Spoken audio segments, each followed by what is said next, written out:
আসসালামু আলাইকুম প্রিয় ভাই ও বোনেরা, আপনারা দেখছেন ঠিক কাবা শরীফের সামনের অংশটা। এখানে বিলাসবহুল গাড়িগুলো চলাফেরা করতেছে, হাজিগণ যাতায়াত করতেছে এবং উমরা হজ পালনকারী লোকজনও পায়ে হেঁটে মাগরিবের সালাত আদায়ের জন্য কাবার দিকে ছুটে বেড়াচ্ছে। খুব সুন্দর একটা পরিবেশ। সুবহানাল্লাহ, আল্লাহর অশেষ রহমত। আল্লাহ যেন সবাইকে উমরা হজ এবং বড় হজ পালন করার তৌফিক দান করেন, আমিন। এটা হলো কাবা শরীফের ওয়াচ টাওয়ার এবং এখানে বহুত গাড়ি চলাফেরা করতেছে, হাজিগণ যাতায়াত করতেছে, কাবা শরীফে যাতায়াত করতে আছে, উমরা হজ পালন করতে আছে। পাশে এগুলো হলো আবাসিক হোটেল আছে এবং হাজিগণ থাকার জায়গা।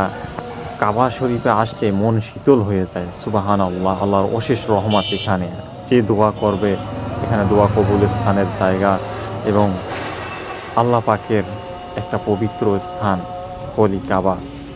তো আমার ভিডিওটা ভালো লাগলে একটু শেয়ার দেবেন, অন্যকে দেখার সুযোগ করে দেবেন এবং যদি ভালো লাগে একান্তই তাহলে একটু সাবস্ক্রাইব করবেন। যারা আমার ভিডিওটা দেখছেন সবাইকে জাযাকাল্লাহ খায়ের, আল্লাহ উত্তম প্রতিদান দান করুক। ভালো থাকবেন। আল্লাহ হাফেজ। আসসালামু আলাইকুম ওয়া রাহমাতুল্লাহি ওয়া বারাকাতুহু।